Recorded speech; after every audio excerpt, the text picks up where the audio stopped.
আজি মই ওলালোঁ একদম চেকআপৰ কাৰণে। মোৰ 8 দিন হৈ গ'ল অপাৰেশ্যনত।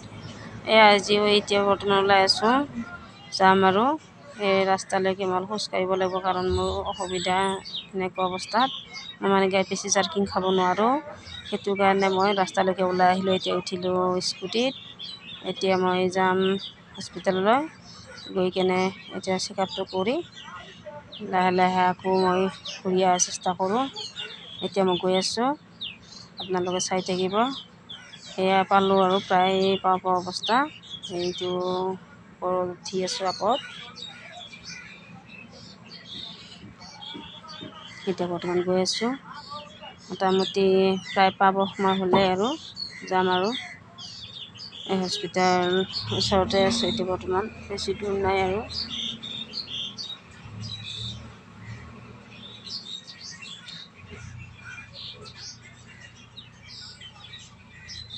প্ৰায় আহি পালোঁ।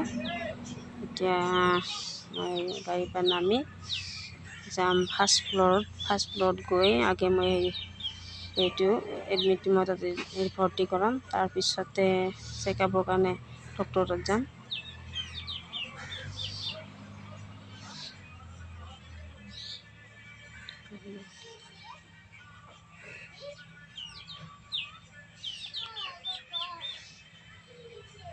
ফাইনেলি আহি পালোঁ হস্পিটেল।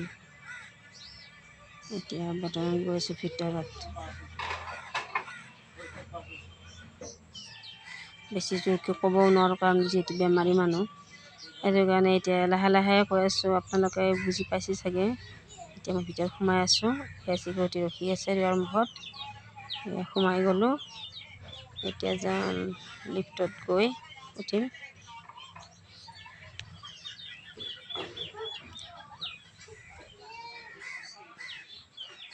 মোটামুটি আহি পালোঁ এতিয়া।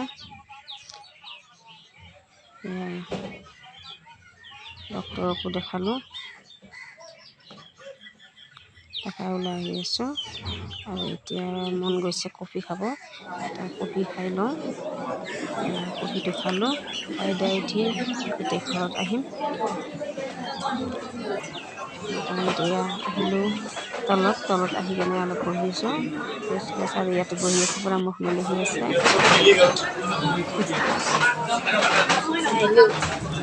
টাইমটো মিলিল ন? দেখিছেনে মোৰ কাষত বহাজনী পূৰা টোপনি মাৰিছে, নাক বজাই মোৰ কাষত বহি আৰু কি কৰি ভিডিঅ'টো বনালোঁ। এতিয়া ঘৰলৈ আহি আছোঁ, ঘৰত গৈ আছোঁ। ইমানতে টাটা বুলি আৰু কমেণ্ট কৰি জনাব। 8,000 টাকা বাকী আছে, এতিয়াও আছে তাৰ বাকী। কিমান বছৰ হ'ল দেখোন।